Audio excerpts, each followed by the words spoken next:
Ya, sebelumnya Assalamualaikum warahmatullahi wabarakatuh. Waalaikumsalam.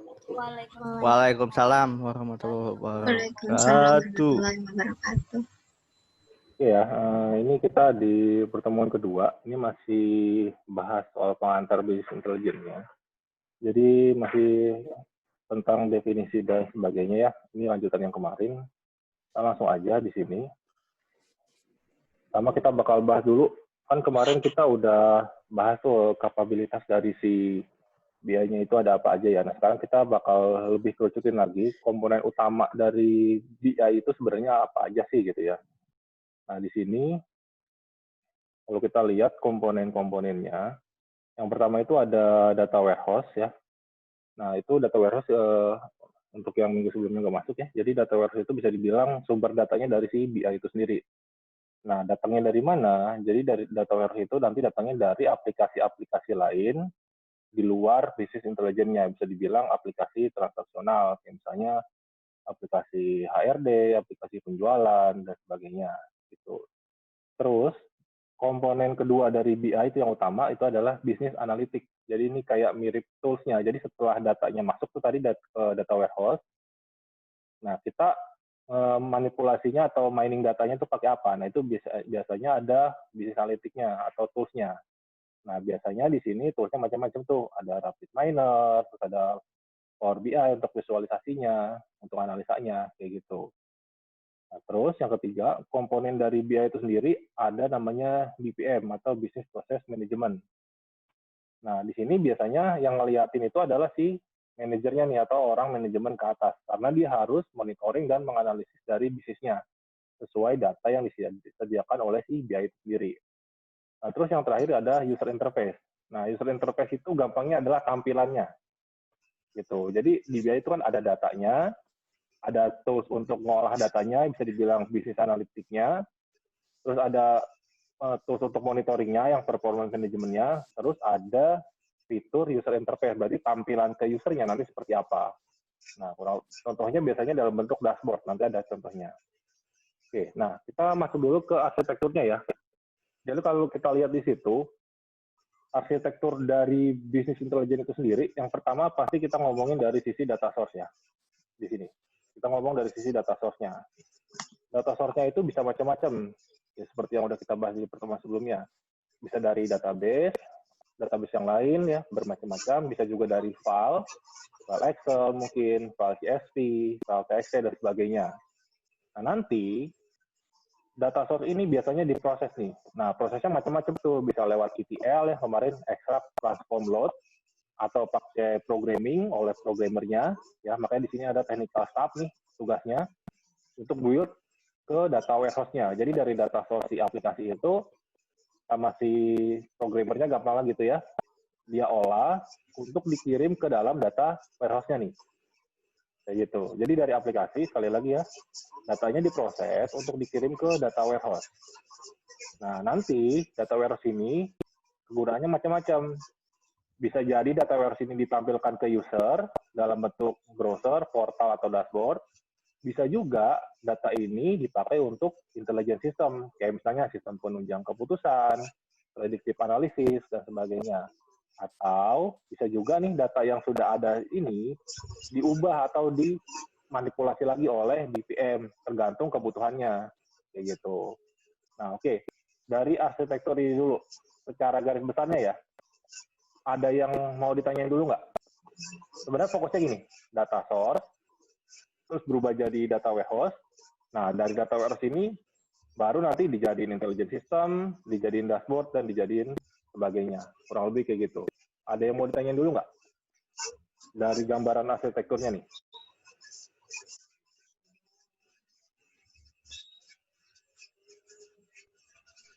Nggak ada yang nanya kayaknya, Pak. Masih paham kayaknya, Pak. Paham ya? Kalau disuruh gambarin pakai contoh beneran, berarti paham ya? Paham, Pak. Oke, Paham aja. Jawabannya paham dulu ya, Prim ya. Oke, kita lanjut dulu ya berarti ya. Nah, ini. Nah, sekarang kita ngomongin data warehouse-nya nih, lebih detail lagi.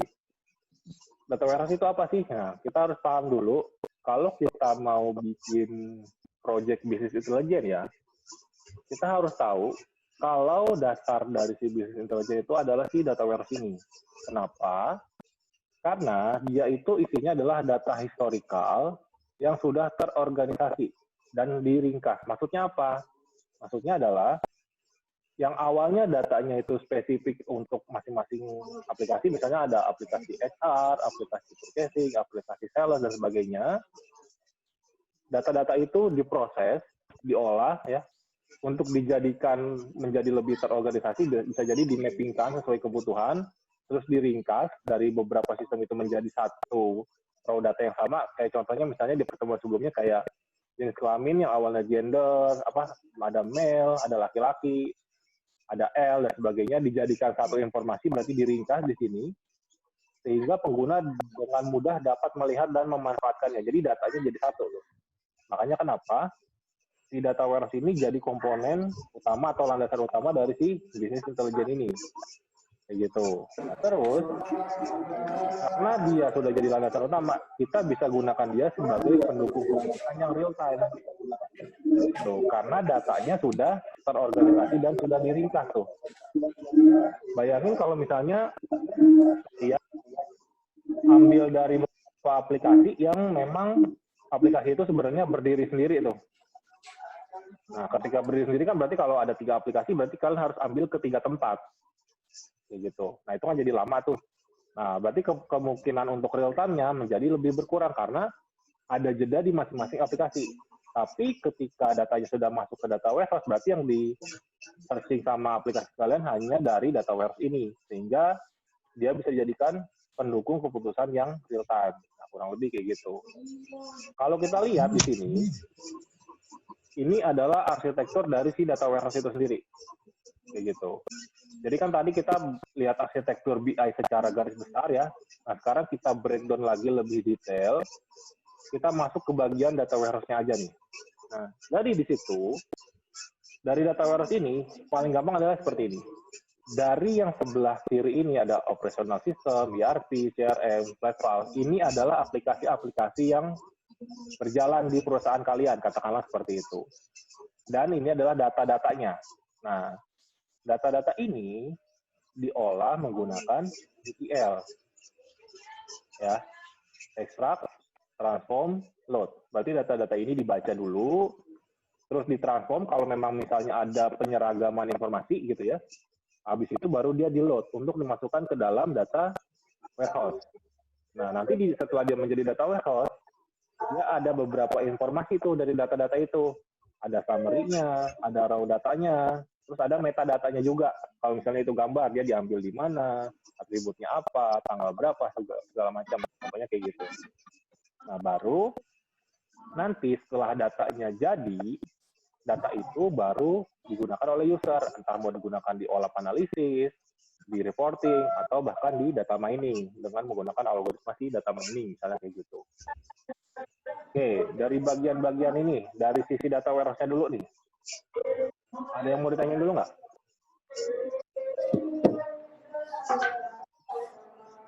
Jelas, Pak. Aman kayaknya, Pak. Masih aman ya. Nah, kalau misalnya saya tanya, bedanya summary data sama raw data apa? Summary data lebih kayak ke data ringkasnya, Pak. Gimana ya? Summary data keseluruhan, Pak. Biasanya snapshot data bentuknya, Pak. Kalau raw data itu data mentah yang berbentuknya log kayaknya. Oke, ada lagi yang punya jawaban lain? Kita tamu dulu jawaban dari teman-temannya ya. Gimana? Ada yang punya jawaban lain nggak?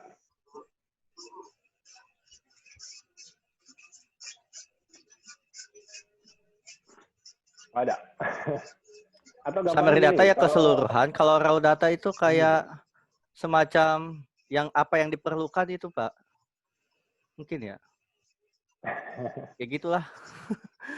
Ya, jadi sebenarnya gini, intinya dua-duanya sebenarnya sama-sama data tuh, cuma bedanya gini, sebenarnya summary data sebenarnya bagian dari raw data, hanya saja bentuknya aja yang berbeda. Contoh misalnya gini, kalau kalian lihat dari sisi normalisasi, gampangnya gitu cara memahaminya ya.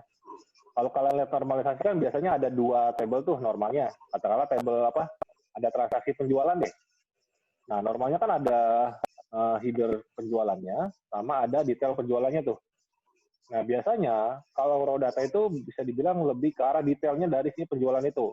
Misalnya contoh, kalian beli 3 item di supermarket nih misalnya. Satunya harga 1.000, satu harga 2.000, satunya lagi harga 5.000. Kan kalau di total jadi 9.000 tuh ya. Nah, si summary-nya itu adalah informasi yang menandakan transaksi itu total pembeliannya adalah 9.000 yang summary-nya. Nah, untuk yang raw data biasanya dia lebih detail lagi tuh. Berarti yang transaksi detailnya itu dipindahkan dalam bentuk sedetail-detailnya. Tujuannya apa? Jadi tujuannya gini, biasanya kalau kita lihat dari sudut pandang manajemen di perusahaan ya, manajemen itu lebih sering dari yang saya alami di kantor ya. Ini bisa jadi mungkin di tempat lain berbeda, tapi mayoritas manajemen itu lebih senang melihat dari sisi summary. Kenapa? Karena mereka lihatnya secara global. Kayak gitu. Biasanya kalau ini adalah summary, biasanya misalnya kayak gini, saya bikin Excel deh, biar apa? Bikin contoh data deh ya. Berarti saya new slide. Nah, misal kayak gini. Tadi misalnya adalah TRX misalnya 01 gitu ya. Nah, di sini ada item A.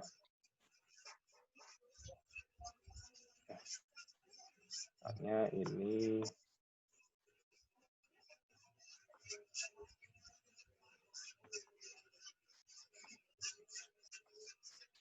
nah, terus saya bikin lagi nih, satu lagi.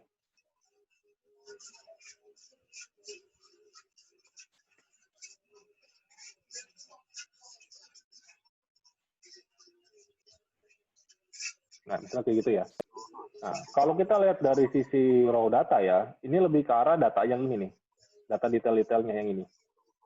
Jadi, biasanya yang dilihat adalah sisi detailnya tuh. Raw datanya berapa banyak sih? Berapa banyak transaksi A, berapa banyak transaksi B, berapa banyak transaksi C.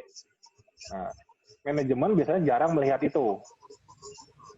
Manajemen biasanya lebih fokus berapa penjualan kita di hari ini. Baru dia nanya lagi, berapa penjualan produk yang paling banyak laku. Misalnya katakanlah produk A paling banyak laku, berapa penjualannya? Bisa lebih fokus ke arah situ. Dia nggak akan nanya, A itu berapa struk sih? Kayak gitu. Jadi perspektifnya beda, makanya kenapa ada summary itu. Dan summary-nya bentuknya biasanya kayak gini. Ini saya kasih di sini berarti. Ya. Nah, biasanya kalau kita ngomongin summary-nya, ya, ini lebih ke arah seperti ini. Kurang besar ya. Nah, ini berarti saya gituin dulu. Nah, ini ya. Nah, yang dilihat itu lebih ke arah seperti ini. Ini berapa nih? Ini 7.000 berarti.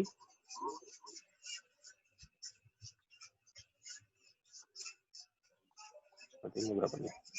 19.000. Nah, kalau summary biasanya bentuk datanya hanya seperti ini. Kayak gitu. Nah, biasanya manajemen justru lebih sering melihat yang seperti ini. Kalau untuk yang melihat lebih detail ini biasanya adalah orang-orang operasional nih. Orang-orang yang perlu tahu, saya harus stok barang A berapa, saya harus stok barang B berapa, saya harus stok barang C berapa. Ini bisa dibilang raw data detail. Nah, kalau ini bisa dibilang summary ini. Karena manajemen cuma perlu penjualan saya di toko itu berapa. Misalnya target saya 100 juta, ya udah fokusnya saya hanya target saya 100 juta. Apapun yang terjual di situ. Untuk menganalisa lebih detail lagi itu ya orang bawahnya. Misalnya produk mana yang lebih laku, produk mana yang kurang laku, itu lebih ke arah orang bawahnya lagi ya. Nah, jadi makanya kenapa di sini biasanya di data warehouse itu dipecah lagi tuh, ada yang summary data, ada raw data. Tujuannya apa? Kembali lagi, kalau dari sisi teknisnya, dari secara select data, pasti kan lebih berat ya kalau kita ngomongin raw data yang detail nih. Sedangkan kalau dia summary kan karena raw datanya recordnya lebih sedikit, jadi lebih ringan untuk di select-nya. Nah, kurang lebih kayak gitu. Sebenarnya dari proses ini, menurut saya, yang paling berat itu justru di sini. Proses ETL-nya. Karena sumber datanya banyak, kalian harus bisa pahamin bagaimana cara memappingkan struktur data yang benar, yang bisa digunakan secara general di sini. Nah, apa maksudnya? Oke deh, saya bikin contoh lagi aja deh ya. Jadi misalnya nih, Nah, ini deh, saya bikin lagi. Oke. Ya. Nah, jadi misal nih, ini ada aplikasi mana ya, table. Oke, saya buka Excel dulu. Nah, mana nih? Ini deh. Nah, jadi misalnya nih ada dua POS ya, misalnya kayak gitu. Misalnya katakanlah yang satu nomor TRX field-nya, terus ada tanggal, ada kode kasirnya, misalnya kayak gitu ya. Terus ada total. Terus ada satu sistem lagi nih. Ini dulu.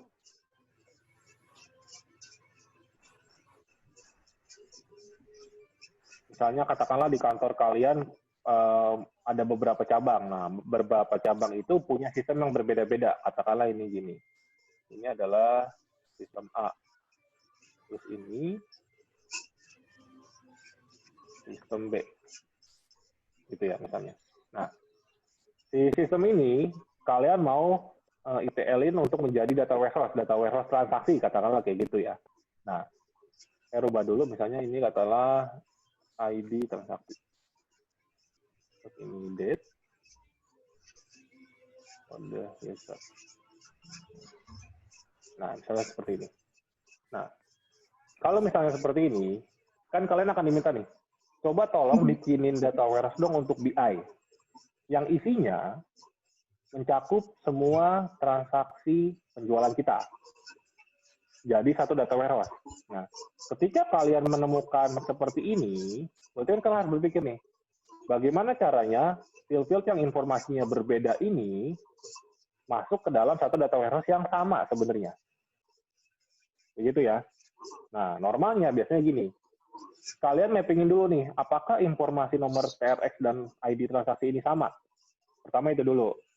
Nah, kalau misalnya dia sama, berarti kalian bisa bikin nih skema baru. Berarti nanti skema data warehouse-nya di sini, misalnya katakanlah di sini kalian bikin trans number. Nah, trans number ini isinya dari nomor transaksi dan ID transaksi, misalnya kayak gitu. Nah, kalian mappingin dulu nih kayak gini. Nah, terus kalian cek lagi, apakah tanggal di bagian sistem A ini sama dengan date di sistem yang kedua? Kalau misalnya beda, katakanlah tanggal di sini itu ini sebenarnya tanggal +1. Nah, sedangkan di sini itu adalah tanggal real time. Nah, berarti di sini transdate-nya, tanggal transaksinya, kalian pilih apa? Kalian rumusin. Bisa pakai SQL, bisa pakai programming. Kayak gitu. Kalau misalnya kondisinya kayak gini, kalian diminta coba seragamkan tanggalnya menjadi tanggal real time. Nah, berarti kan kalian harus kondisi ini. Ketika sumbernya dari sistem B, maka tanggalnya ambil apa adanya. Tapi ketika tanggalnya sumbernya dari sistem A, berarti tanggalnya harus -1. Rumusnya seperti itu. Misal ya. Nah, jadi itu yang dikerjakan di ETL tuh sebenarnya. Gambarannya. Selain dia narik data, selain dia nginsert data, dia ada proses transform. Makanya ada proses transform tuh di situ. Nah, berarti kan kalian bisa bayangin nih, semakin banyak informasi yang harus kalian seragamin, berarti ETL-nya harus semakin bagus yang kalian buat. Kurang lebih gambarnya kayak gitu. Nah, terlepas ETL-nya pakai apa, biasanya beberapa fitur database sudah ada. Tapi ada juga yang manual. Jadi tinggal plus minus saja fitur yang tersedia di tempat kalian udah ada atau belum. Kalau belum ada ya kalian ngoding. Entah ngodingnya via SQL atau ngoding via aplikasi programming kayak gitu. Begitu ya. Jadi di sini sebenarnya beratnya di sini. Ketika dia udah masuk data warehouse, sebenarnya datanya kan udah bersih tuh ya. Ketika datanya udah bersih ya udah tinggal diolah aja menjadi laporan, menjadi OLAP analisis atau menjadi data mining, itu udah bebas. Sebenarnya proses yang sulitnya itu adalah dari sini. Dari data source-nya ke ETL-nya sampai ke data warehouse-nya nih. Sebenarnya beratnya di situ. Oke, sampai sini dulu deh. Ada yang mau bertanya dulu nggak? Karena di sini sebenarnya konsep pemahaman di sini yang berat ya. Jadi ketika ini lewat nih, otomatis data di sini kan datanya jadi kotor tuh ya. Sedangkan kan asumsinya setelah dia masuk ke data warehouse, datanya menjadi bersih. Makanya beratnya sebenarnya di tahapan ini nih, sebelum dia masuk ke data warehouse-nya. Nah, sampai sini dulu. Ada yang mau tanya dulu nggak? Kenapa harus ada ETL, Pak? Oke, Sedangkan masih bisa langsung ke data warehouse. Kenapa harus ada ETL? Oke. Nah, kalau kita lihat dari arsitekturnya ini ya, data sumbernya kan sebenarnya banyak ya. Seperti yang saya ilustrasiin seperti ini nih. Data sumbernya kan banyak nih. Ada sistem A, ada sistem B. Berarti di sini ada operational system, ada ERP, ada CRM, ada flat file. Misalnya kayak gitu ya. Nah, kenapa kita perlu ETL? Karena data warehouse biasanya cuma satu tempat untuk menampung beberapa informasi yang sama sumbernya. Untuk menampung beberapa informasi yang sumbernya berbeda. Ibaratnya gini deh, kamu punya gelas A, gelas B, gelas C. Anggaplah itu adalah data source ini. Gelas A isinya air apa, gelas B isinya air apa, gelas C isinya air apa. Kayak gitu ya. Nah, kamu diminta, coba dong satuin semua air dari gelas-gelas itu ke satu tempat. Gitu ya, ke satu tempat. Nah, kalau kita mau satuin ke satu tempat, contoh katakanlah gelas A isinya minyak, gelas B isinya, atau gini deh gampangnya, gelas A isinya air putih, gelas B isinya air teh, gelas C isinya bubuk tehnya doang, misalnya kayak gitu. Nah, kalian diminta tolong dong jadiin satu itu ke dalam satu tempat baru yang isinya air teh. Misalnya kayak gitu. Nah, kalau kayak gitu, pertanyaannya gimana? Berarti kan harus ada proses dulu tuh untuk menyeragamkan supaya tiga-tiganya menjadi air teh, benar nggak? Nah, proses menyeragamkannya itu adalah si ETL ini. Kenapa kita lakukan itu? Karena yang nantinya diselect sama aplikasi untuk OLAP-nya, reporting, dan sebagainya, bukan lagi dari sumbernya, tapi yang sudah menjadi data warehouse-nya. Makanya kita perlu ETL-nya untuk memproses itu menjadi satu bentuk baru. Kayak gitu. Karena kalau misalnya reporting-nya select ke sini, misalnya ke operational system ya, sedangkan dia juga perlu nih data dari ERP, berarti kan dia select berapa kali? Satu atau dua? Dua kali. Select dua kali ya, karena selectnya operasional sama ERP-nya. Tapi ketika operasional dan ERP sudah diproses menjadi satu data warehouse, berarti database yang diambil sama reporting ini hanya data warehouse-nya saja. Kayak gitu. Mau nanya Pak, berarti secara data ini, requirement data warehouse itu adalah yang menentukan dari lab analisis seperti yang sama data mining ya Pak? Artinya Iya, data-data biasanya warehouse kita ini. lihat output-nya. Oh, oke Pak. Jika lo dari beberapa database itu diambil datanya, ada field yang berbeda di antara tiap-tiap database itu gimana tuh Pak? Misalnya, Nah, itu kita coba lanjutin dulu deh, lupa. Misalnya kayak di operation system mungkin ada 4 field, tiba-tiba di ERP itu ada 5 field gitu loh Pak. Ada berbeda jumlah field, ada data yang dimasukkan tidak sama kategorinya gitu loh Pak. Gimana? Ya, oke. Ketika ada beberapa informasi yang tidak sama, kita lihat dulu dari output-nya. Biasanya data warehouse itu didesain mengikuti output-nya mau seperti apa. Nah, pertama kita lihat dulu output-nya itu kira-kira butuh informasi apa aja. Nah, ketika informasi itu sudah ditentukan, output-nya itu butuh informasi A, B, C, dan seterusnya. Nah, A, B, C itu baru kita mappingkan dengan sumbernya, seperti yang tadi di sini. Saya butuh output-nya adalah trans number, trans date, kode kasih, dan total. Nah, informasi-informasi ini baru saya cari, ada nggak nih di sumber datanya kita. Kalau misalnya dia ada, berarti kan kita tinggal ambil dari field yang udah ada tuh. Nah, tapi ketika kita kan pasti bakal nemu kondisi, datanya ini nggak ada nih. Benar ya? Nah, ketika datanya nggak ada, secara aplikasi di lapangan, biasanya kita bisa nambah tabel baru langsung ke data warehouse-nya. Pertama itu. Atau saat ETL ini kita polakan. Ketika dia datanya tidak ada, apakah kita isi data default? Contoh nih misalnya, tolong dong cariin kategori barang di tabel ERP, misalnya kayak gitu ya. Ternyata di proses ETL-nya ini kategori barang di ERP itu nggak ada. Pilihan kita bisa dua.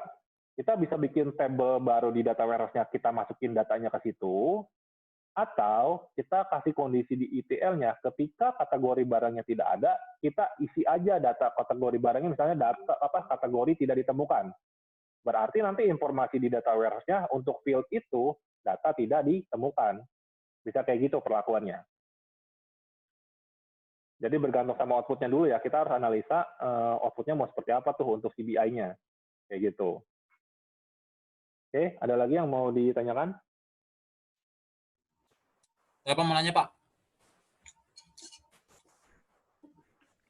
Ya. Apa semua aplikasi yang gabungan nih misalnya Pak dari 2 aplikasi? Contohnya mobile banking sama Shopee, itu pasti ada data warehouse-nya, Pak. Ya, terus? Ya itu maksudnya Pak nanya itu. Apa sih pertanyaannya? Makanya diselesaikan dulu baru nanya. Sambil ngedengerin Pak ya, Pak, maaf. Apa pertanyaannya? Coba diulang. Ya, contohnya mobile banking. Ah, Nah, kita transaksi di Shopee, kita pilih pembayaran lewat mobile banking. Itu data 2 aplikasi itu pakai warehouse atau ada sistem lain ntar gitu namanya apa gitu? nah, kalau pertama kita lihat dulu ya, mobile banking dan Shopee itu kan sebenarnya 2 entitas yang berbeda tuh. Bisa dibilang 2 objek yang berbeda, katakanlah itu dianggap 2 perusahaan yang berbeda, benar ya? Ya, Pak. Nah, pertama kita harus lihat dulu dari sisi Shopee-nya, berarti si Shopee punya aplikasi untuk Shopee-nya. Dalam artian berarti setelah aplikasi itu diproses oleh Shopee, Shopee bakal ngirim ke data warehouse-nya si Shopee sendiri. Terus dari sisi mobile banking, pasti dia juga punya database yang bakal diolah ke data warehouse-nya sendiri juga. Jadi masing-masing ya perusahaan pasti ada data warehouse-nya masing-masing. Kayak gitu. Jadi bukan gabungan keduanya pakai warehouse gitu, Pak? Bukan, kan kita lihat dulu makanya. Kita lihat konteks dari aplikasinya dulu nih. Kalau di yang diagram yang lagi saya tampilkan, anggaplah ini di satu perusahaan yang sama, tapi beberapa aplikasi. Nah, kalau yang pertanyaan kamu kan itu adalah 2 aplikasi yang berjalan saling berintegrasi, tapi sebenarnya itu dari 2 perusahaan yang berbeda. Iya, Pak. Nah, kalau kita lihat lebih dalam lagi, apakah bisa segampang itu kita mengambil data dari perusahaan lain? Kan nggak mungkin dong. Nah, makanya kita lihat dari sisi perusahaannya dulu. Kalau misalnya perusahaannya berbeda, ya berarti data warehouse-nya pasti berbeda.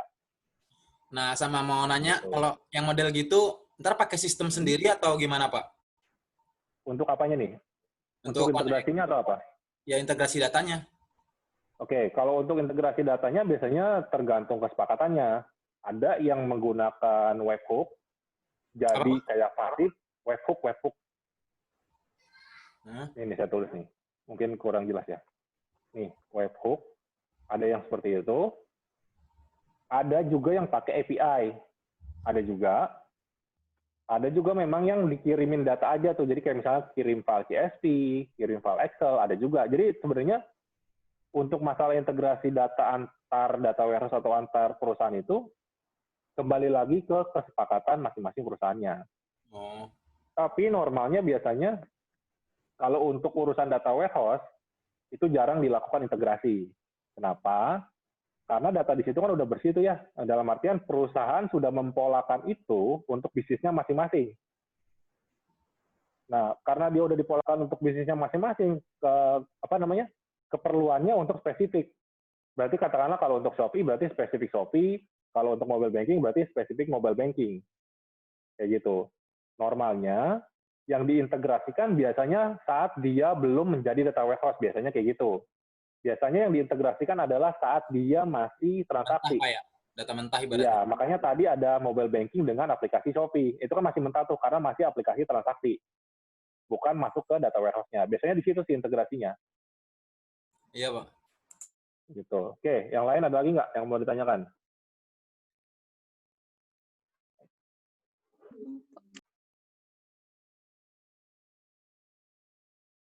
Ya, saya lanjut deh sambil nunggu ya. Oke, nah berikutnya ada bisnis analitik. Nah, ini lebih ke arah tool sih biasanya. Nah, contoh misalnya untuk query, ya berarti kita kalau di database ada query manajemennya. Terus kalau ada data atau text mining, kita bisa pakai Rapid Miner. Terus untuk statistics tool berarti ada tools-nya juga, pakai RapidMiner bisa, pakai Kafka bisa, segala macam gitu. Jadi ini lebih ke arah tools-nya untuk kita lakuin analisa.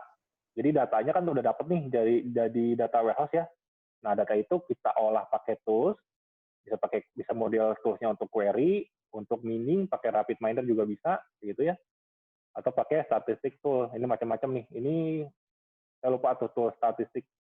Nah, terus ada lain-lainnya juga. Jadi banyak tools-nya sebenarnya. Kayak gitu. Nah, terus data mining itu juga business intelligence bisa mengarah ke business performance management. Nah, biasanya ini tuh lebih ke arah penilaian kita terhadap perusahaan kita. Gampangnya kayak gini. Nah, cara ngeliatnya kayak gini.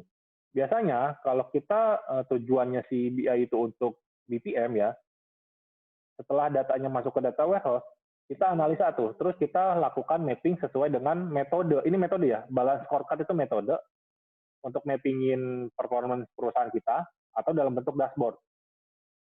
Dashboard summary. Jadi, setelah dia menjadi data warehouse, kita mappingin itu, setelah kita analisa datanya, strategi apa yang bisa kita dapat berdasarkan data itu. Gitu. Jadi kita buat strategi apa nih untuk kemajuan perusahaan. Contoh misalnya katakanlah, penjualan kita meningkat nih. Nah, kita dapat strategi apa dari situ? Apakah kita harus ekspansi ke e-commerce, naikin penjualan dan sebagainya. Nah, setelah kita punya strateginya, perusahaan bakal nentuin goals-nya berdasarkan data yang sekarang. Misalnya katakanlah penjualan kita 100M. Ya udah, tahun depan KPI penjualan kita dinaikin jadi 150M. Kayak gitu. Nah, habis itu kita lihat benchmark-nya. Kita analisa ke kompetitor, misalnya katakanlah gitu. Data kita 100M nih, setelah kita browsing-browsing, data kompetitor kita tuh 200M. Kok mereka bisa ya? Nah, kita bisa tiru nih, modifikasi di benchmark ini. Nah, setelah kita tahu itu, kita bikin action plan-nya, kita harus ngapain untuk mencapai KPI itu. Kalau digambarkan dalam bentuk balance scorecard, setelah kita analisa dari sisi data warehouse-nya. Atau dalam bentuk dashboard. Bisa dashboard ini dalam visualisasi. Kayak gitu. Nanti ada contohnya untuk dashboard. Oke, saya lanjut dulu. Nah, terus yang paling penting biasanya ditanyain sama user ya, gampangnya gitu kan. Data warehouse kan bisa kita bilang adalah raw data sama summary data tuh. Kalau orang non-teknis ngelihat itu sebagai bentuk table ya. Kan database bentuk table. Nah, biasanya user perlunya ini nih, user interface. Gimana cara kita nampilin data warehouse itu atau database itu ke dalam tampilan yang lebih manusiawi. Gampangnya kayak gitulah. Nah, biasanya dalam bentuk ini nih, dashboard. Nah, kayak gini. Jadi data-data itu, saya besarin dulu deh. Nah, data itu sudah kita rapihin dari beberapa sumber tadi menjadi satu data warehouse, baru kita visualisasi seperti ini. Karena biasanya manajemen lihatnya yang seperti ini. Dia lebih lihat secara summary, jadi dia tahu, oh ternyata penjualan saya turun. Oh ternyata penjualan saya naik. Kayak gitu. Oh ternyata saya dapat project di tahun ini tuh banyak. Dia lebih fokus ke arah situ. Baru nanti dia bisa lakukan analisa untuk action lebih lanjut terhadap perusahaannya. Nah, ini contohnya di sini, itu adalah dashboard yang dibikin dengan Power BI. Nanti kalian bisa download tuh, Power BI itu gratis. Kalau kalian mau cobain untuk bikin visualisasi seperti ini. Datanya nanti pakai Excel aja, itu bisa. Itu. Nah, saya coba bukain deh, ada nggak ya? Nah, ini nih, kalau kalian mau coba untuk bikin visualisasi ya. Layarnya masih ke freeze, Pak. Ya, Pak. Oke, bentar-bentar. Saya lagi cari itu dulu. Iya, Pak. Oke, nah ini.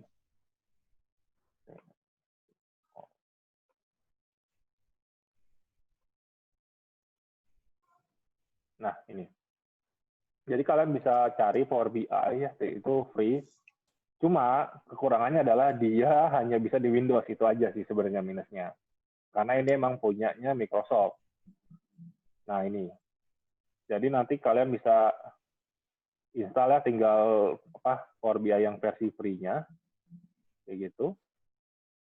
Nah, ini tinggal bikin tinggal sign in pakai Gmail atau pakai email kalian, nanti kalian dapat aksesnya. Nah, nanti kalian bisa bikin dashboard seperti ini. Nah, kurang lebih kayak gitu. Nah, kayak gini. Berarti hitungannya kayak hasil data analisis, Pak, analitik, Pak ya? Iya, seperti itu untuk visualisasi ya, gitu. Karena ya orang lebih mudah untuk menganalisa dalam bentuk seperti ini. Iya, Pak. Karena ketika kalian analisa dalam bentuk raw data kan, ya kalau kalian bukan orang teknis ya, kalian kan pasti sulit tuh untuk membacanya gitu ya. Tapi ketika kalian visualisasi dalam bentuk grafik seperti ini, orang non teknis pun bakal bisa baca kayak gitu. Contoh deh ini, ya. Dan bisa untuk data lebih banyak, cepet. Ya betul. Nah misalnya gini deh, kalau kalian bikin misalnya di sini yang paling bawah deh ya, revenue nih, ini kan pendapatan nih. Kalau misalnya kalian lihat dari raw data itu kan baris sama kolom tuh ya ke kanan gitu ya, fieldnya apa, nilainya berapa. Nah kalau kayak gini kan dia udah bisa ngeliat nih, oh ternyata yang level 1 ini dia nilainya sekian. Secara kasat mata udah kelihatan tuh, dia nggak perlu ngeliatin row-nya satu-satu, tapi dia udah lihat summary-nya. Nah biasanya yang dipresentasiin sama data analis ya modelnya kayak gini nih, kayak gitu. Jadi lebih mudah lah untuk dibaca oleh user. Nah ini adalah bentuk dashboard-nya. Bisa pakai Power BI untuk yang Windows ya. Kalau untuk yang all platform, setahu saya Tableau bisa. Untuk visualisasi ini. Tableau. Mungkin ada yang pernah pakai ya, ini sama. Kalian bisa pakai Tableau yang free juga. Nah ini fungsinya sama nih, untuk bikin visualisasi juga. Tapi kembali lagi ya, ini hanya tools di ujung untuk bagian user interface.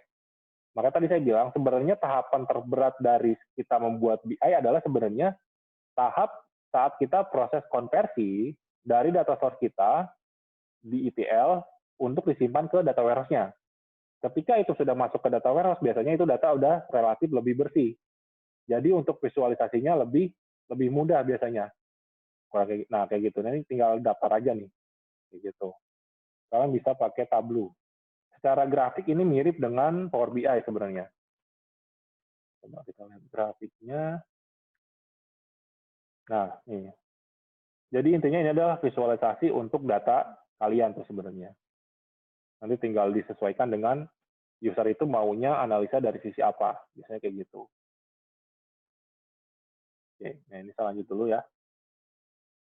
Nah, terus kan berarti ya setelah kita bikin data warehouse-nya, ya kita harus tahu dong manfaatnya apa sih kita bikin BI itu. Ya pasti laporannya lebih cepat dan akurat karena datanya sudah clean, sudah rapi gitu.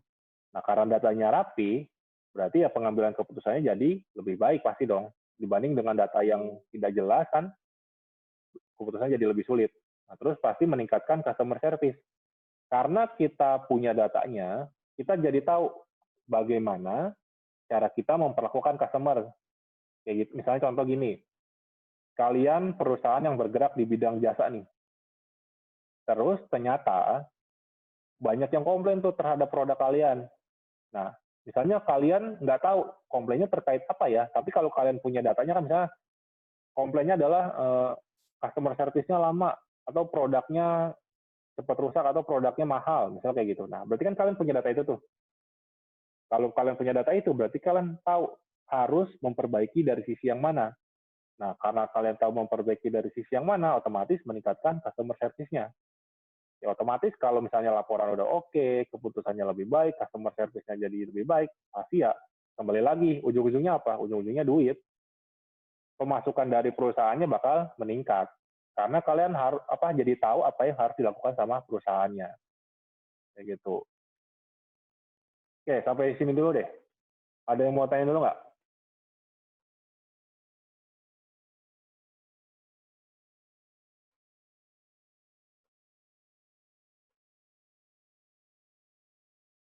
Atau sudah jelas, atau ada yang bingung karena kecepatan seperti biasa?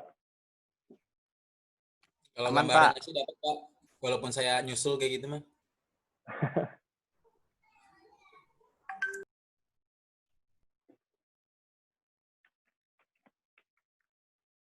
Ya, nah sekarang kita lanjut dulu deh.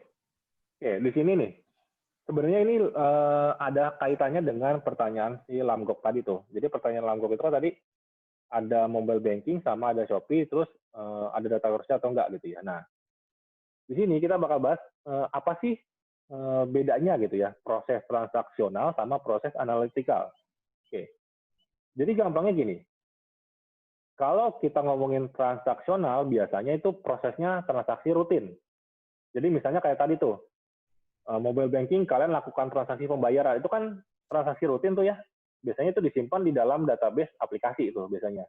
Sama kayak Shopee, kalian lakukan payment disimpan di dalam database aplikasi itu. Ada proses insert, update, delete di situ. Data masuk, data ke-update, data kehapus. Nah, di sini maka ada contoh transaksi penarikan tunai pada ATM. Gitu ya. Nah, itu bisa dibilang sebagai proses transaksional. Berarti ada proses kegiatan yang dilakukan secara berulang-ulang. Nah, biasanya itu dalam bentuk aplikasi ERP, SCM, CRM, mobile banking, dan sebagainya. Nah, tujuan dari aplikasi yang bersifat transaksional ini biasanya untuk efisiensi. Maksudnya efisiensi apa sih? Biasanya mempercepat proses yang dilakukan secara manual. Kalau kita ambil contoh yang tadi tuh, misalnya katakanlah transaksi mobile banking di Shopee misalnya. Bayangin kalau misalnya dulu belum ada mobile banking, kalian kan pasti lakuin order dulu, datang ke ATM, terus transfer. Kan gap-nya banyak tuh ya, nggak efisien tuh. Nah, makanya transaksionalnya dirubah prosesnya menjadi otomatis supaya efisiensinya tinggi. Nah, terus bedanya apa Pak sama analytical? Oke, kita lanjut dulu. Nah, analytical itu adalah proses setelah data transaksional ini diolah oleh ETL masuk ke dalam data warehouse. Baru datanya itu dianalisa. Jadi ini adalah dua objek di tempat yang berbeda ya. Kalau misalnya transaksional ini adalah di depan, saat transaksi itu terjadi, berarti saat data itu masuk ke sistem aplikasi dulu. Nah, kalau analytical, ini adalah proses untuk menganalisa data setelah data itu menjadi data warehouse. Jadi kalau transaksional gampangnya adalah semua pencatatan data yang dilakukan oleh user. Kalau analytical, semua proses analisa data dalam bentuk laporan, terus misalnya grafik dan sebagainya dari dalam data warehouse. Jadi yang satu di depan, yang satu di belakang. Gampangnya misalnya kayak gitu. Jadi kalau misalnya saya tanya gini, saat kalian input KRS, itu masuk transaksional atau analytical? Transaksional, Pak. Transaksional ya. Nah, tapi kalau misalnya katakanlah saya sebagai orang BI nih, Bina Insani gitu. Saya mau tahu siapa saja sih anak-anak yang belum isi KRS. Berarti saya masuk ke tahap yang mana? Analytical, Pak. Analytical. Analytical. Jadi saya tahu saya harus ngapain terhadap anak-anak itu. Apakah nanti saya bikin pengumuman, apakah saya nanti bikin edaran, kayak gitu. Jadi transaksional adalah inputannya, analytical adalah analisa dari output yang ada. Kayak gitu ya. Jadi gampangnya ngebedanya kayak gitu. Jangan sampai ketukar. Oke, kita lanjut lagi dulu. Nah, terus kalau setelah kita paham nih ada data warehouse segala macam gitu ya. Nah, sekarang kita bahas implementasi BI-nya. Jadi kan BI itu kan bisa dibilang sebagai project IT gitu ya. Nah, biasanya kenapa ada BI? BI itu sukses itu karena apa? BI itu dikatakan gagal karena apa? Biasanya kayak gitu. Nah, di sini kita lihat dulu kondisinya. Kesuksesan BI itu dapat diukur dari luasnya penggunaan untuk pengambilan keputusan. Maksudnya kayak gimana? Maksudnya kayak gini. Ketika kalian bikin data warehouse, dan data warehouse itu divisualisasikan, siapa saja yang menggunakan itu? Terus, setelah adanya BI itu, keputusannya jadi lebih benar atau enggak? Nah, kalau misalnya keputusannya lebih benar, berarti BI-nya bisa dibilang sukses. Tapi ketika BI-nya malah menghambat pengambilan keputusan, ya berarti buat apa ada BI kalau pengambilan keputusannya malah jadi lebih lama. Kayak gitu. Terus, BI itu juga kita bisa bilang sukses ketika ada semua hierarki manajemen di situ. Jadi contohnya gini, user di perusahaan kan banyak ya. Ada yang levelnya supervisor, ada yang levelnya manager, ada yang levelnya CEO, direktur, dan sebagainya. Nah, BI itu dikatakan sukses ketika data warehouse yang kalian buat, datanya itu bisa mengcover semua level user itu. Jadi misalnya ketika ada orang yang tanya, Misalnya saya staff biasa, saya mau dong lihat data penjualan saya, bisa nggak ya? Nah, ketika BI tidak bisa menjawab itu, berarti BI-nya ada kekurangan. Karena kan sebenarnya BI itu adalah isinya adalah dari data warehouse ya. Data warehouse itu sumbernya dari mana? Kita lihat lagi dari sini. Nah ini, sumbernya adalah data transaksi user. Berarti seharusnya BI-nya itu bisa menjawab data yang dari sini dong. Nah, ketika BI-nya tidak bisa menjawab data yang diambil dari sini, berarti BI-nya menghilangkan database yang seharusnya ada, begitu masuk data warehouse malah tidak ada. Nah, itu biasanya jadi pertanyaan juga tuh dari sisi user. Kok dibikin BI? Pak, mau nanya. Yang tadi itu, Pak, yang diagram tadi itu, gambarnya. Yang mana? Yang ini? Yang tadi barusan. Nah, itu ya. tadi kan Bapak jelasin data analisis sama transaksi ya, Pak. Dari analisis ini dihasilin dari data warehouse.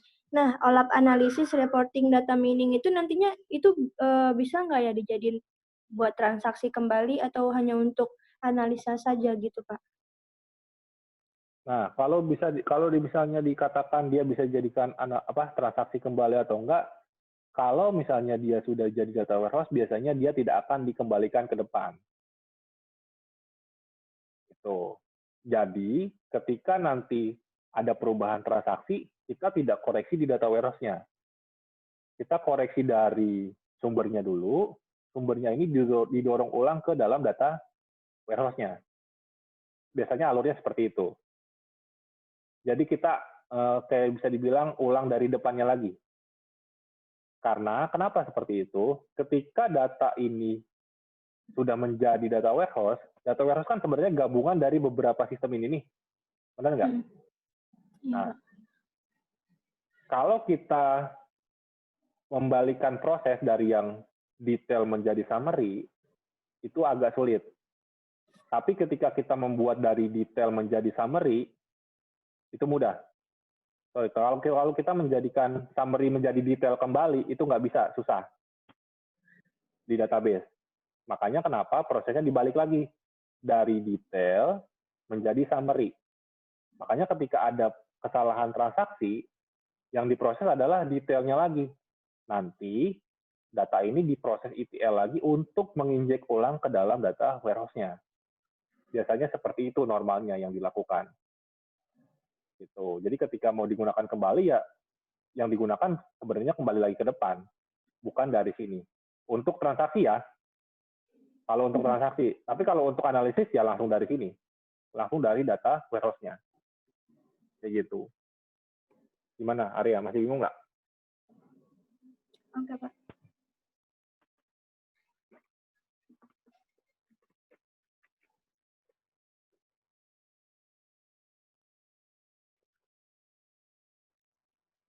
Ya, saya lanjut dulu deh. Nah, terus tadi ya, BI bisa memberi manfaat kepada organisasi secara menyeluruh. Terus juga BI mestinya mendukung dalam eksekusi strategi bisnis ya, karena memang dia adalah data penunjang gitu ya. Oke, kita lanjut lagi dulu. Nah, biasanya di perusahaan itu kalau kita mau implementasi BI, ya kita harus bentuk tim. Kenapa? Karena saat kita mau bikin BI, kita nggak bisa cuma dengan mengandalkan orang IT. Misalnya katakanlah, BI kan kerjaannya orang IT, Pak. Tadi ada database-nya, ada data warehouse-nya, ada ETL-nya. Kita bisa bilang sebagian besar itu benar, sebagian besar itu juga bilang salah. Kenapa? Kalau misalnya pertanyaan dibalik, yang tahu data transaksionalnya siapa? User-nya atau IT-nya? Menurut kalian? User, Pak. User. Pak. User aplikasi, Pak. Nah, maka dari itu biasanya kalau kita mau implementasi BI, kita libatkan usernya juga. Untuk apa? Kita harus tahu dulu.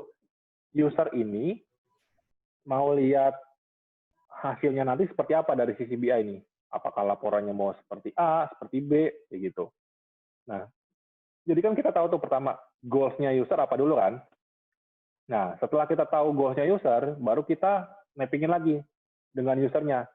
Sumber data yang ada sekarang ini seperti apa? tadi temannya udah pernah nanya ya, kalau misalnya katakanlah ada informasi yang nggak ada kayak gitu. Nah, kita tanya dulu ke usernya. Misalnya, sekarang kita ada sistem HR nih, tapi nggak ada sistem payroll-nya. Cuma HR doang. Jadi manajemen karyawan doang, tapi sistem penggajiannya nggak ada di situ. Sistem penggajiannya pakai Excel, misalnya kayak gitu. Tapi, usernya mau, ya pokoknya nggak mau tahu. Dashboard-nya BI ini harus ada informasi payroll-nya user. Nah, kalau misalnya ada kasus kayak gitu, solusi yang bisa kalian tawarkan terhadap usernya kira-kira kayak gimana terkait desain BI-nya? Misalnya nih tadi kan, saya ulangi ya, kita punya sistem HR atau sistem HRD gitu ya. Tapi di sistem itu nggak ada proses payroll-nya. Proses payroll-nya dilakukan user di file Excel. Nah, tapi user maunya data warehouse-nya itu ada data payroll-nya atau data penggajiannya supaya dia bisa bikin dashboard-nya dari sistem penggajian itu. Nah, solusi yang kalian tawarkan kira-kira seperti apa? Kalau misalnya ada kondisi kayak gitu, saat kalian diminta bikin BI. Coba, ada yang bisa itu nggak? Bisa jawab atau bisa share?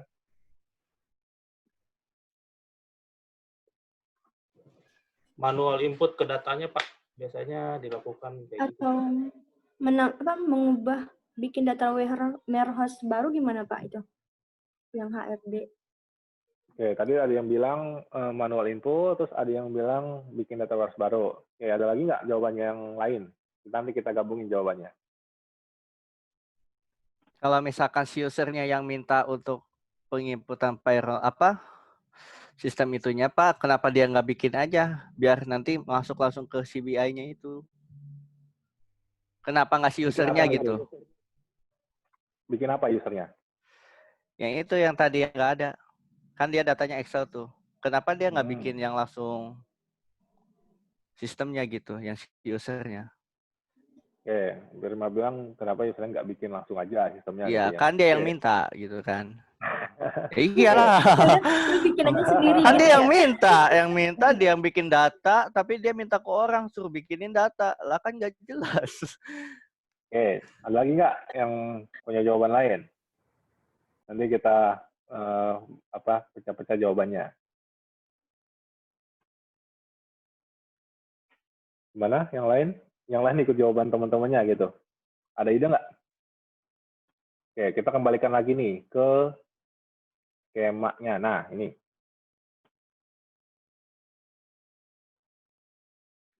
Nah, tadi kan kondisinya apa? Sistemnya HRD-nya sudah ada, benar ya? Terus, Ya, Pak. dia punya file Excel, data penggajiannya.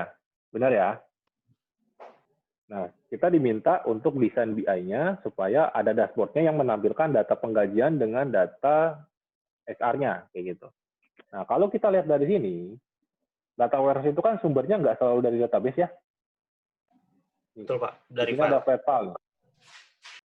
Nah, berarti kan secara sumber data sebenarnya itu nggak masalah tuh. Berarti sumber datanya ada database HR-nya, bisa dibilang database sistem HRD-nya, dengan Excel dari proses penggajiannya.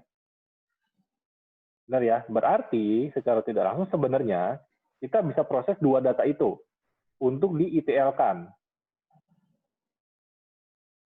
Nah, tapi kembali lagi, kita harus pastiin dulu apakah file Excel itu ada data unik dari sistem HR-nya. Primary key gitu, Pak. Ya, kita harus lihat dulu primary key-nya ada nggak nih. Apakah dia di sini cuma nulis nama karyawannya doang, tapi nggak ada nick-nya, misalnya kayak gitu. Nah, selama syarat itu terpenuhi, kita bisa proses di sini. Karena kita punya penghubungnya antara sistem HR yang ada dengan data karyawan dari Excel itu, data penggajiannya, untuk di-ETL-kan. Nanti kan ketemu tuh primary key-nya. Baru kita bisa nginsert nih ke data warehouse-nya. Kayak gitu. Tapi berarti kita harus tahu dulu, kita tanya dulu ke usernya, coba lihat dong Excel-nya. Excel-nya itu udah nyambung belum? Kalau misalnya belum nyambung, berarti ada proses mapping data dulu di sini nih. Berarti Excel yang sudah ada itu tambahan satu kegiatan. Yaitu apa? Memappingkan antara data karyawannya dengan kode karyawannya. Supaya kita dapat penghubung antara data sistem HR dengan Excel-nya. Ya, gimana? Sebenarnya di dalam ITL sendiri kalau filenya isinya misalkan yang tadi dikatakan mungkin ada beberapa yang nggak diambil atau diambil gitu ya Pak. Sebenarnya bisa difilter atau dipilah dari ETL sendiri ya Pak? Bisa.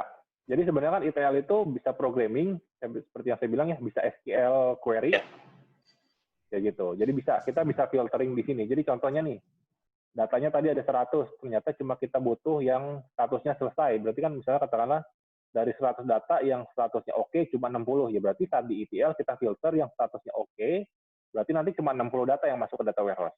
Kayak gitu. Bisa difilter. Oke, ada lagi yang mau ditanyakan?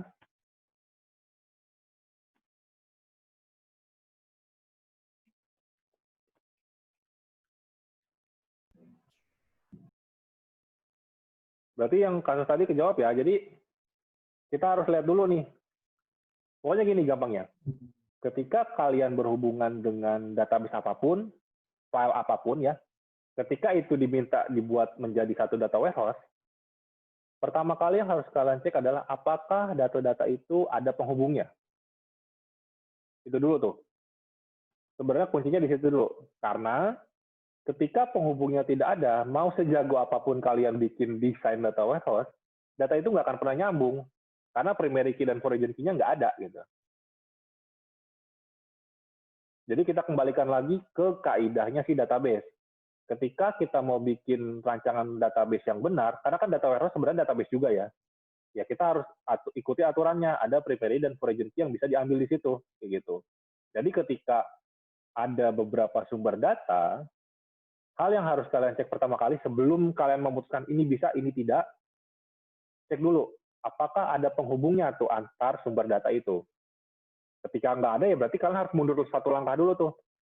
Untuk apa? Untuk membuat penghubungnya dulu. Nah, masalah penghubungnya dibuat kayak gimana? Apakah dari aplikasi dulu? Apakah dari proses upload dulu? Yaitu teknisnya di belakang. Tapi intinya kalau misalnya tidak ada penghubung antar datanya, kalian harus buat dulu, baru kalian bisa bergerak ke arah proses untuk menjadi data warehouse-nya. Itu aja sih sebenarnya di awal. Jangan sampai langkah-langkah itu ketinggalan. Karena ketika kalian udah mutusin, oke, kita punya data tadi tuh HR sama Excel. Bisa itu dijadiin data warehouse? Ya bisa memang. Tapi ketika penghubungnya tidak ada, data itu akan tetap menjadi data yang terpisah. Data HR sendiri, data penggajian sendiri. Saat mau ditampilkan dalam bentuk dashboard, ya nggak bisa jadi satu. Karena kan relasinya nggak ada. Gitu. Jadi itu harus dicek dari awal ya. Sebelum kalian bilang, ini bisa, ini tidak. Kayak gitu. Oke, saya lanjut dulu deh. Ini, oke gitu ya. Jadi intinya kita perlu, tadi ya, kita kembali lagi, kalau kita mau bikin BI, kita perlu apa? Berarti output usernya mau seperti apa, usernya juga harus tahu maunya seperti apa, ada aplikasi apa aja di situ, gitu ya. Jadi kembali lagi, semua aplikasi itu harus terkait, gitu. Terus, manajemennya siapa?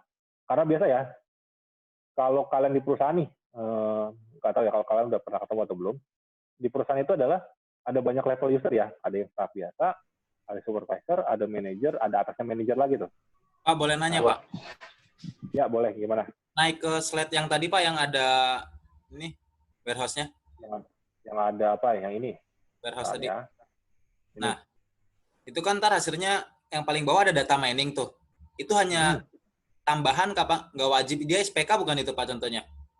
Ya, contoh data mining SPK. Jadi sebenarnya tergantung ke perusahaannya masing-masing ya. Apakah perusahaan butuh itu atau tidak? Berarti hasil ekspornya nggak harus ada tiga-tiganya dong, Pak, ya? Nggak harus. Jadi ini adalah dari data warehouse, output-nya bisa berbagai macam. Masalah output-nya mau semuanya atau tidak, itu tergantung dari perusahaannya itu sudah masuk ke tahap itu atau tidak. Normalnya sih biasanya cuma di sini nih, dua ini. Iya. Karena kalau kalian masuk ke data mining, berarti kalian butuh data science atau data engineer. Orang yang punya profesi khusus ngarah ke situ. Iya, analisis penunjang keputusan kemana itu, Pak, ya? Ya, karena di situ ada algoritma tertentu yang memang butuh programming, butuh analisa data, kayak gitu. Itu ya. Tadi, nah ini ya. Tadi kita kembali lagi nih. Kalau kita ngomongin ke BI ya, pasti kan di situ ada banyak kepentingan tuh ya. Ada staff, ada supervisor, ada manager, dan ada atasnya lagi. Nah, Saat kalian bikin BI, biasanya semua orang itu dilibatin. Jangan sampai nih, contoh, saat kalian bikin BI, kalian malah tanya ke staff atau supervisor. Tapi kalian nggak ngelihat perspektif dari sisi manajemen kalian. Kenapa? Karena biasanya gini, kalau levelnya staff atau supervisor di bawah itu ya biasanya gini, mereka hanya melihat dari sisi pekerjaan mereka, bagaimana caranya cepat selesai. Nah, tapi kalau kalian lihat dari sisi manajerial ke atas, itu adalah secara suatu perusahaan itu bagaimana caranya biar efektif dan efisien. Jadi lebih luas tuh. Makanya kenapa BI ini biasanya lebih melibatkan orang-orang seperti itu. Jadi ini nanti kalian bisa telah ulang lagi ya, nanti kalau memang ada yang kurang jelas bisa ditanyakan. Tapi ini tadi komponen-komponennya, output-nya mau seperti apa, terus usernya juga harus dilibatkan, karena user yang tahu prosesnya, terus sistemnya juga harus dicek, apakah datanya saling berhubungan. Kalau tidak berhubungan, berarti ada proses untuk memappingkan datanya supaya dia jadi terhubung gitu ya. Nah, terus ini, setelah tadi tuh kita udah ngerancang segala macam, desain segala macam, bikin data warehouse segala macam gitu ya. Muncul isu tuh biasanya di BI. Isu yang pertama biasanya BI-nya diminta real time. Oke, pertanyaan saya gini, kira-kira menurut kalian mungkin nggak si aplikasi si BI itu dibuat real time? Dan kalau mungkin kenapa? Dan kalau misalnya tidak mungkin kenapa? Ini jawabannya nggak ngomong. Hah? Maksudnya gimana tadi? Nah, misalnya gini, bisa nggak BI kan tadi ada data warehouse tuh ya, bisa nggak data warehouse ini dibuat real time dari sisi user? Misalnya user nih, saya mau dong dibuatin dashboard sales, tapi datanya real time.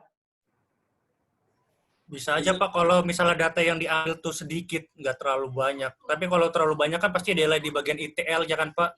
Pengambilannya dulu baru diproses lagi di load. Kan itu cukup memakan waktu.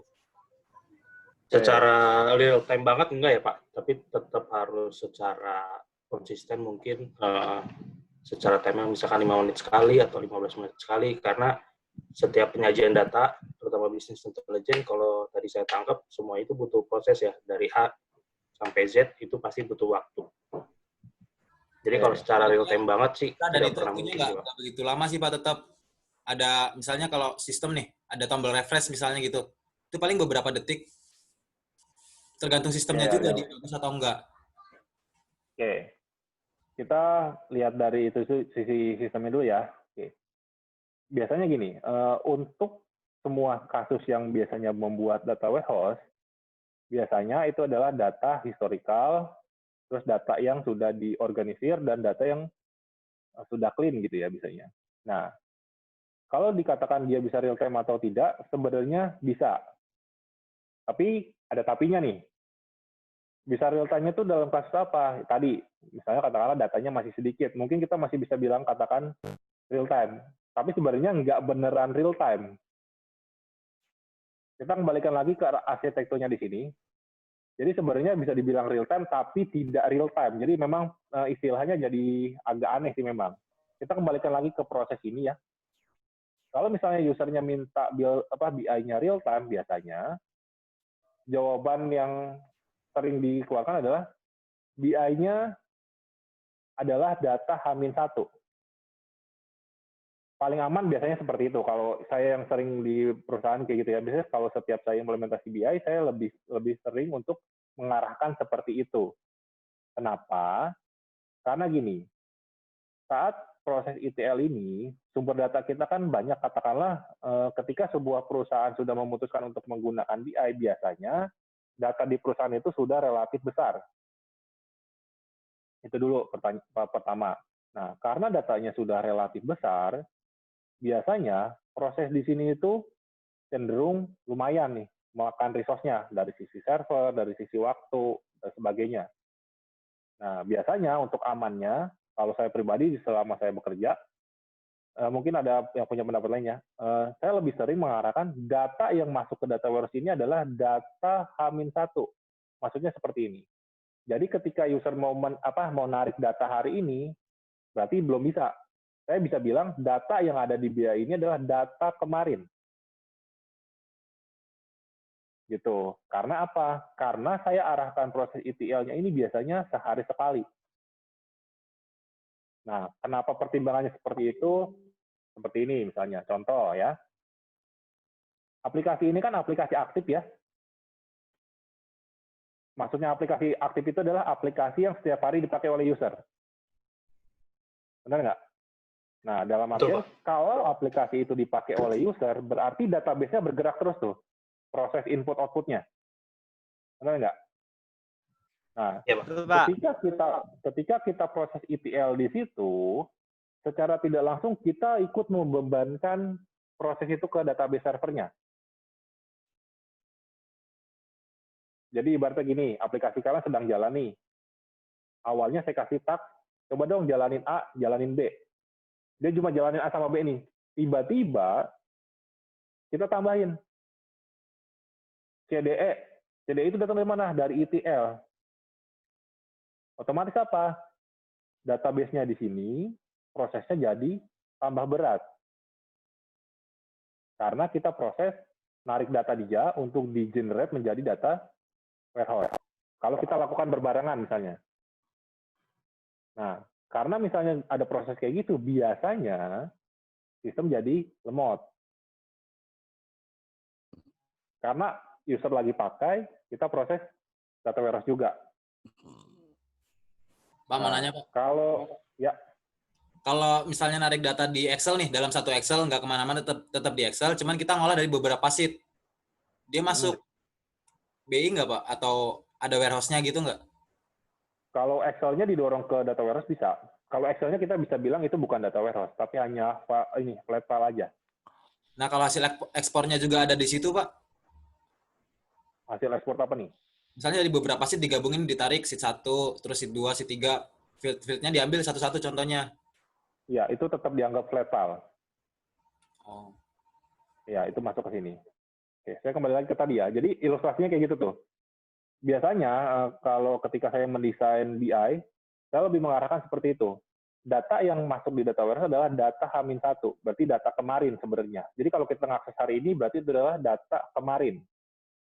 Kenapa? Itu tadi alasannya. Ketika user pakai transaksi, kita nggak mungkin lakukan berbarengan dengan proses ETL. Kenapa?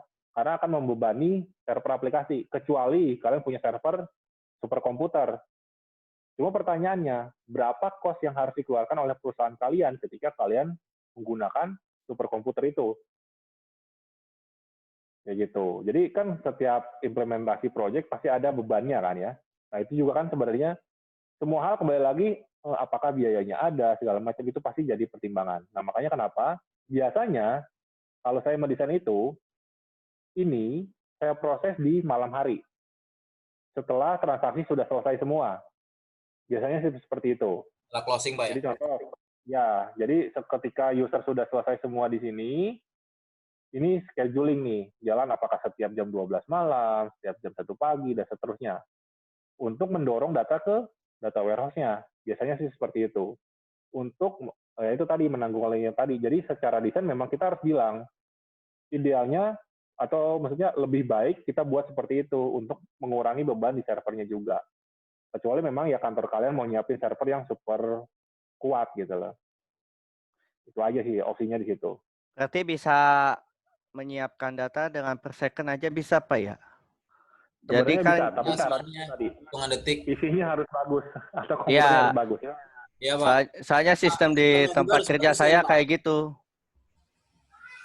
Ya, itu tinggal dikembalikan lagi ke berapa banyak jumlah datanya, resource hardware yang tersedia di perusahaan itu seperti apa. Kalau memang secara resource hardware-nya cukup, itu bisa aja dilakukan. Makanya tadi saya bilang real time bisa, tapi ada tapinya. Jadi banyak tapi yang harus kita lihat dari sisi perusahaannya. Oke. Gitu. Ya, nah itu untuk isu real time. Nah, terus isu yang kedua adalah karena ini BI gitu ya. Berarti kan kita butuh sistem ya. Sistem baru yang untuk mengakomodir skema itu. Nah, biasanya kalau kita bikin sistem, opsinya kan ada beberapa tuh. Pakai sistem yang sudah ada, modifikasi sistem yang sudah ada, atau bikin baru. Itu ya. Nah, dalam artian di sini BI itu kan kita bisa bikin sendiri atau kita bisa pakai konsultan dari luar. Nah, kalau misalnya bikin sendiri, isunya apa? tim kita paham nggak nih terkait BI-nya? Benar nggak? Nah, terus kalau misalnya kita panggil konsultan dari luar, berapa biayanya? Kayak gitu. Dan Jadi itu ada juga jadi biaya isu tuh. ininya juga. Iya, Biaya jadi jadi apa? isu juga tuh. Apa sih? Perbaikan gitu kalau dari luar. Iya, nah, jadi Maintenance. kalau Maintenance. kalian Iya, maintenance. Maintenance. makanya, jadi kalau ketika kita apalagi ya semua hal yang berbau project biasanya kita terutama dari perusahaan biasanya yang dilihat benefitnya apa. Maka di sini kan biasanya kita justifikasi dulu benefitnya apa, terus biayanya berapa. Apakah benefitnya itu sebanding dengan harga dari BI-nya, misalnya kayak gitu. Nah, itu kan jadi isu juga tuh. Misalnya katakanlah, buat apa kita pakai BI, bayar mahal-mahal, tapi ternyata manfaatnya nggak ada. Misal kayak gitu ya. Nah, jadi ini juga bisa jadi isu nih. Nah, terus ya pasti untuk milih kita mau pakai yang mana ya, apakah bikin sendiri atau pakai konsultan, ya itu pasti alternatifnya masing-masing. Terus kembali lagi, benefit cost analisisnya, biaya dengan manfaat tadi, kayak gitu. Terus ya kembali lagi, karena ini urusan data, datanya aman atau tidak. Nah, data aman atau tidak ini kita bagi lagi nih, menjadi 2 tempat. Kalau misalnya kita bikin sendiri, data aman masih bisa dijamin nggak? Bisa iya, bisa tidak. Karena data aman ini bisa macam-macam ya. Bisa datanya dicuri, bisa datanya rusak. Kan logikanya gini. Kita kembalikan ke sini. Nah, di sini ya. Pertama, kalau datanya dicuri, ya pasti kalau misalnya kita bikin sendiri yang mencuri internal. Nah, bisa juga datanya rusak. Data rusak karena apa? Salah ETL. Contoh, ETL-nya harusnya select. Kalian bikin ETL-nya delete. Datanya rusak nggak? Iya, Pak. Rusak. Ngaco, gitu Pak, kan? ngaco. Nah, berarti Rusak, Pak. hilang malah ya datanya. Gitu. Jadi sebenarnya ada risiko di situ juga gitu loh. Terkait keamanan, jadi mau pakai internal ataupun eksternal, masing-masing ada risikonya. Ya kalau internal, misalnya katakanlah tim IT-nya baru, ternyata disuruh bikin BI, ya udahlah bikin aja dulu. Wah, datanya berat nih, kita bersihin aja data yang lama. Ya hapus datanya sama dia. Tuh jadi ringan BI-nya. Ya iya ringan, orang datanya habis gitu kan. Misalnya. Itu kan resiko kehilangan data gitu kan. Ya kalau dari konsultan luar, ya pasti ada kerusakan data, bisa juga. Konsultannya juga baru mungkin, tapi karena ditaruh di situ. Terus bisa juga konsultan itu kan kadang-kadang minta data juga tuh. Kita minta data dong buat testing di tempat kita. Itu kan juga bisa jadi risiko kehilangan data sebenarnya. Kasih kopiannya kalau kemarin mah Pak saya. Nah, kalau kasih kopian sebenarnya kembali lagi ke polisi perusahaannya. Saya pernah waktu masih bekerja di konsultan, ada perusahaan yang memang boleh mengcopy data, tapi saya harus kirim email resmi dulu, menandakan kalau saya tidak akan menggunakan data itu untuk macam-macam di luar. Jadi Atau kalau saya kemarin saya ngirim, itu pun nggak semua ya, sebagian, dan itu fieldnya saya acak Pak. nah itu makanya tadi saya bilang kembali lagi ke masing-masing polisi perusahaannya. Ada yang memang perusahaan yang benar-benar strict. Pokoknya saya nggak mau tahu. Setiap ada konsultan yang masuk ke kantor saya, kalau dia mau coba data, dia harus coba di kantor saya.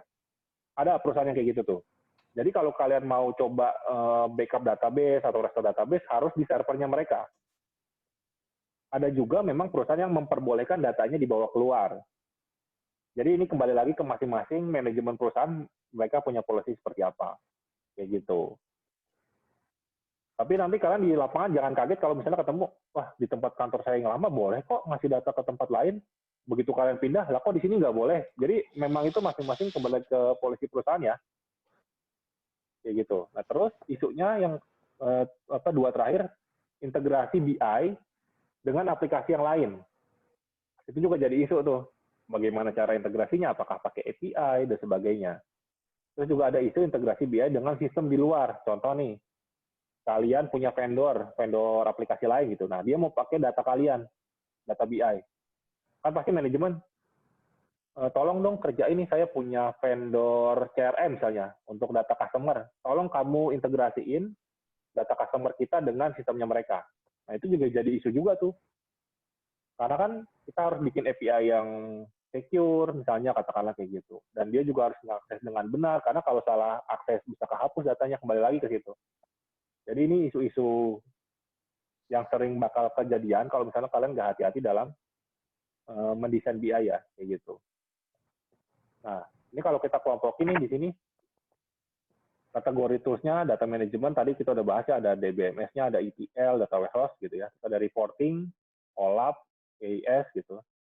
Visualisasi pakai dashboard, tadi pakai Power BI contohnya. Terus ada strategi performance management, itu ada balance scorecard segala macam. Terus analitiknya, data mining, web mining, text mining, itu yang tadi nih, yang di sini. Nah, yang ini ya. SPK. Jadi SPK, predictive analisis itu lebih ke arah situ di sini. Oke. Nah, untuk pengantarnya itu sampai di situ. Nah, ini adalah referensinya nanti kalau kalian mau lihat di modulnya ya. Nah, kurang lebih untuk pengantarnya seperti itu. Oke, ada yang mau tanya dulu nggak? Nanti pertemuan berikutnya baru kita bahas tentang data warehouse-nya lebih detail lagi. Di data warehouse itu sebenarnya prosesnya seperti apa sih? Ini kan kita masih bahas pengantar-pengantarnya ya, kurang lebih ada komponen apa aja. Oke, sampai sini dulu. Ada yang mau tanya nggak? Untuk materi hari ini cukup sampai di situ untuk slide-nya. Saya mau nanya, Pak, Ya, ke slide yang tadi yang ada data warehouse-nya. ada data warehouse-nya. Ya, misalkan sebuah perusahaan punya anak cabang banyak ya, Pak. Yang ini ya. Ya. Nah, terus dia setiap hari, nggak setiap hari, misalkan perusahaan punya anak cabang banyak, datanya itu disimpan di pusatnya. Berarti kan perusahaan anak cabangnya punya data warehouse tersendiri kan ya, Pak? Oke. Kalau kayak gitu sebenarnya dikembalikan lagi ke perusahaannya. Perusahaannya itu sifatnya sentral atau desentral. Kalau misalnya katakanlah perusahaan yang mengacu ke konsep sentral, berarti masing-masing cabang hanya memiliki data transaksi yang ini aja nih. Oh iya. Kalau sentral ya, berarti setiap malam atau setiap periode tertentu perusahaan cabang bakal ngeproses data di sini untuk dikirim ke data warehouse pusat. Iya. Itu kalau dia sifatnya sentral. Atau memang ada beberapa perusahaan yang memang masing-masing anak perusahaannya dikasih wewenang untuk bikin data warehouse sendiri. Ada juga yang kayak gitu. Jadi kita kembalikan lagi ke perusahaannya menganut ke sentral atau desentral, kayak gitu sih. Jadi bisa dua-duanya juga. Tapi kalau Gitu. misalkan perusahaan pusat minta data, berarti dia perlu mengirimkan ya, Pak, ke perusahaan pusatnya. Berarti di situ dia perlu ada data migrasinya nggak, Pak? Maksudnya mengirimkan dari data si perusahaan anak cabang ke pusatnya. Oke. Kalau kayak gitu, kita kembalikan lagi ke desainnya. Desain sistemnya itu sudah ada atau belum? Kalau misalnya desain sistemnya sudah ada, bisa jadi proses pengiriman data itu sudah dilakukan secara otomatis berdasarkan schedule. Atau memang perusahaannya itu belum ada desainnya sehingga setiap ada permintaan data, IT dari cabang bakal ngirimin secara manual ke dalam IT pusat. Bisa juga kayak gitu sih. Jadi tergantung sikonya kembali lagi ya. Tapi biasanya kalau perusahaan yang sudah memikirkan untuk kondisi BI, biasanya kondisi kayak gitu tuh udah dipikirin. Jadi biasanya normalnya setiap hari di end of day ya, di akhir hari, perusahaan cabang itu bakal diminta wajib mengirimkan data ke pusat.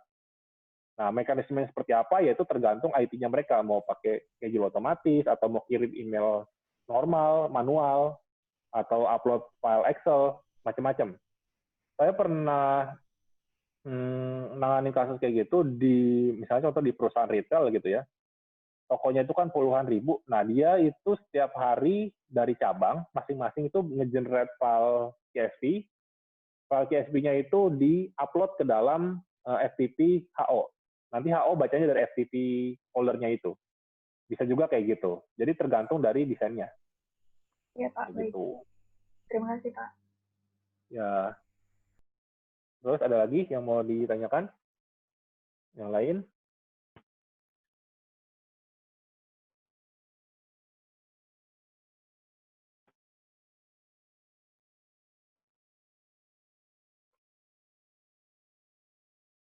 apa sudah cabut online?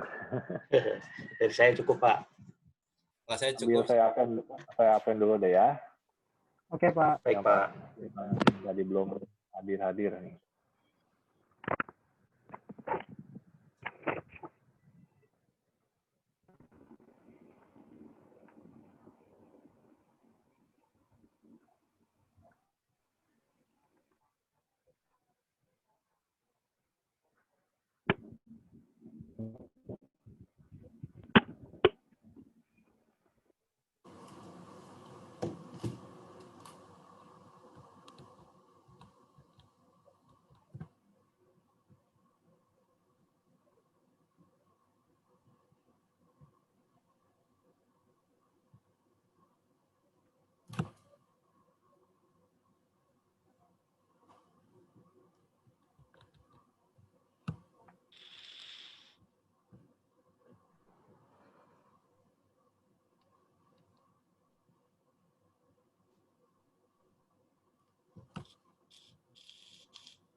Ini M. Alfi Ridwan ada nggak ya?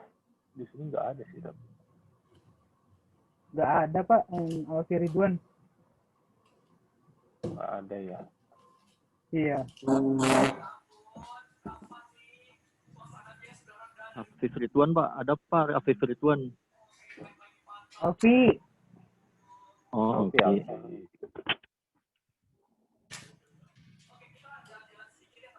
Ganti headset lu, Pip. Itu headset udah bagus itu, jangan salah. Lagi di Harun. jalan, Bro. Lagi di jalan. Oh, lagi di jalan. Oh, ngelihat. Siap. Jadi banyak ya absennya, ada 33 nih. Iya, Pak. Oke, wah ini kok cuma 21 ya? Oh sama saya jadi dulu ya. Oke, ada yang mau tanya lagi nggak nih sebelum saya tutup untuk hari ini? Saya cukup, Pak. Dari saya cukup, Pak. Ya, itu deh bahas rule-nya ya. Jadi yang untuk mata kuliah lain mungkin saya nggak tahu nih kalau nanti ada yang keberatan terkait pertemuan tiap minggu, paling nanti tolong didiskusikan dengan teman sekelasnya dulu. Kalau emang mau ikutin aturan kampus yang 1 minggu Zoom, 1 minggu via grup, itu disampaikan aja ya. Tapi kalau saya pribadi, saya lebih prefer seperti ini karena menurut saya dengan seperti ini aja belum tentu materinya tersampaikan dengan baik. Iya, Pak. Apalagi cuma diskusi diketik doang tuh. Jadi ya itu aja sih. Jadi maksudnya Paste, Pak. mendingan saya lebih prefer seperti ini gitu ya. Jadi paling Kok pasti punya teman, Pak? kita diskusi aja. Udah banyak banget, Pak. Tinggal kopas. Oke ya, berarti itu aja. Nanti kalau ada yang keberatan tinggal disampaikan aja. Pertanyaan Paling- biasa tinggal disampaikan di grup. Gimana, Om Kok? Kalau pas kebetulan ada lembur kan suka dadakan juga, Pak. Paling izin aja itu di situ, Pak, ya. Ya, yang penting info aja ya, karena kampus kan sekarang udah mulai itu tuh lebih detail untuk memeriksa itu ya. Jadi paling kalau ada yang izin segala macam, selama diinfokan ke saya, ya udah saya itu jadiin izin aja. Karena kan saya nggak pernah neko-neko terkait absen ya. Siap, Pak. Kita sama-sama tahu aja gitu. Oke, Oke, Pak. untuk Oke, hari Pak. ini cukup ya. Paling nanti kita ketemu di Jumat depan, di Jumat Kamis ya. Terima kasih. Assalamualaikum warahmatullahi wabarakatuh. Waalaikumsalam warahmatullahi wabarakatuh. Terima kasih, Waalaikumsalam Pak. warahmatullahi wabarakatuh.